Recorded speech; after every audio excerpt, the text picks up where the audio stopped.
Hello, gentlemen. Hey, it's Coach Tim coming to you with your weekly VIP update. I hope you're doing well. Hope this week finds you continuing on in the program and being consistent. Tomorrow's our day that we celebrate wins. So if you got a win that you'd like to let somebody know about you, I would encourage you to do that. If you're new to VIP, then welcome.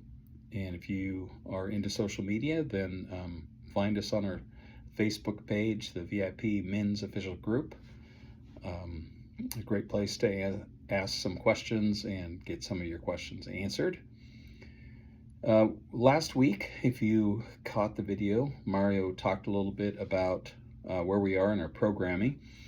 And he mentioned that in April, we're focusing on abs. Well, that begins this week. And you can find those extra ab bonus workouts in the app. In May, we're going to be focusing on glutes. There'll be some additional glute workouts. And it's interesting, a lot of guys don't really think about glutes and aren't concerned about their booty.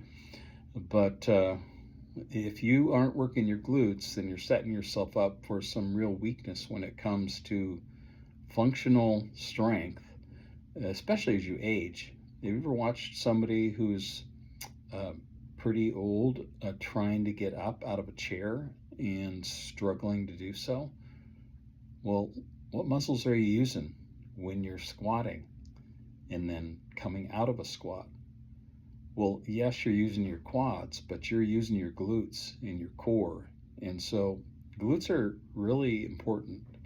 Building strength in your glutes is also a key to minimizing lower back struggles. They help support your back. Your glutes involve your whole core when you're working them out. So focus on those, find those extra workouts. In April, we are seeing low macro Fridays. And so we're cutting your macros by 25% on Fridays.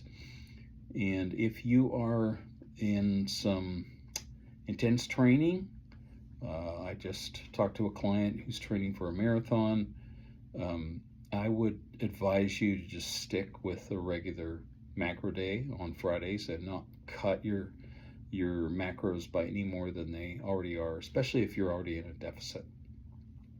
But for those who are trying to get ready for summer wear and maybe bathing suit season, not that guys are that concerned about what they look like in their bathing suit, but that's one of the reasons why they are cutting some calories in the spring, is people's concern for what they're wearing in the summer.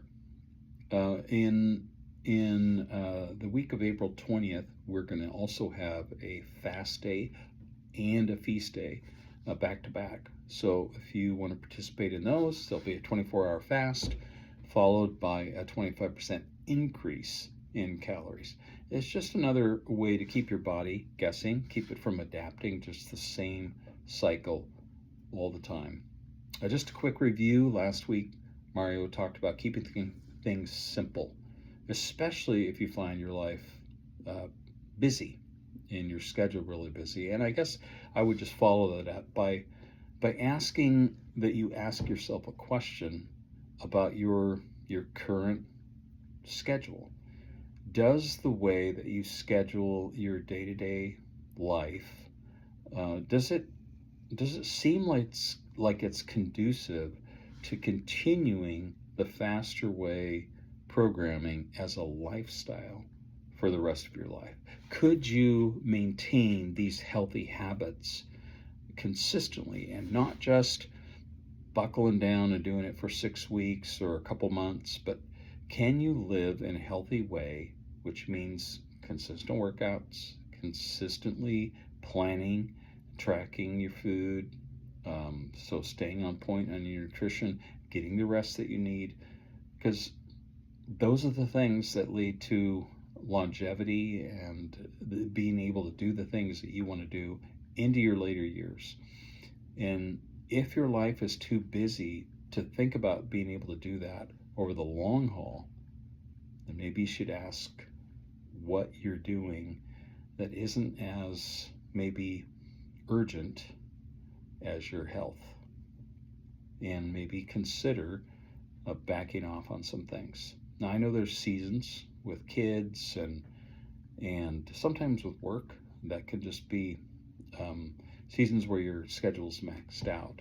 But over the long haul, that's a good question to ask. Can you be consistent with this as a lifestyle, not just as a quick fix? Hey, the last thing I want to mention this week is just the topic of comparison.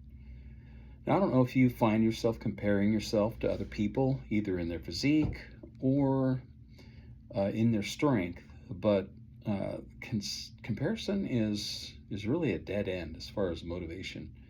It can work actually for the short term, but you're going to always find yourself comparing to people who make you feel a little bit smaller. Not maybe they don't mean to do that intentionally, but just your act of comparing yourself on a continual basis, you're always going to find people who are doing better than you. And so it's a moving target.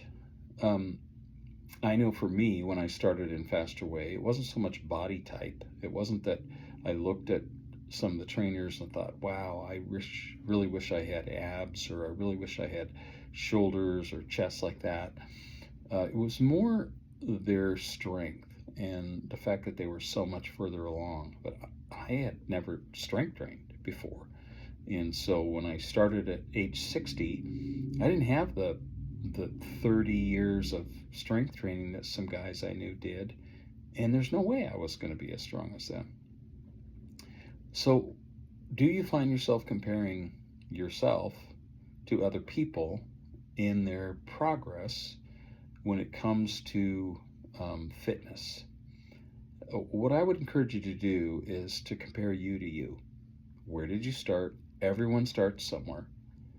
And where are you now compared to where you were? Because you can always set a goal for self-improvement. Focus on not so much appearance, but focus on strength. That's the key to this strength training regimen, is to focus on building strength, on getting stronger. And one of the things that I found that I was slipping into when I first started was that there are areas in your body that you know are weaker than others. And because it can feel a little discouraging to be weak in, let's say, your glutes or your hips or whatever your body part is that you tend to be weak in, it can be easy to not train consistently in those and just focus on the areas that you feel great about yourself in. Chest press or squats or whatever that exercise is that you feel confident in. But here's what you need to do. You need to figure out, where am I weak, and begin to compare yourself and your progress in that body part, that area of your strength deficiency, and begin to make progress there. Focus on the areas that are difficult for you, so that you don't just spend your time focusing on the areas that you feel confident in. And you don't want to ignore your chest press if that's just your strength. But let's say, for example, your glutes and your hip complex is weak.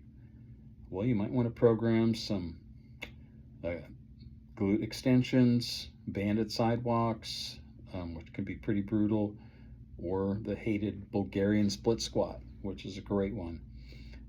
Nobody really likes them, but you need to do things like that consistently if that were your area of weakness.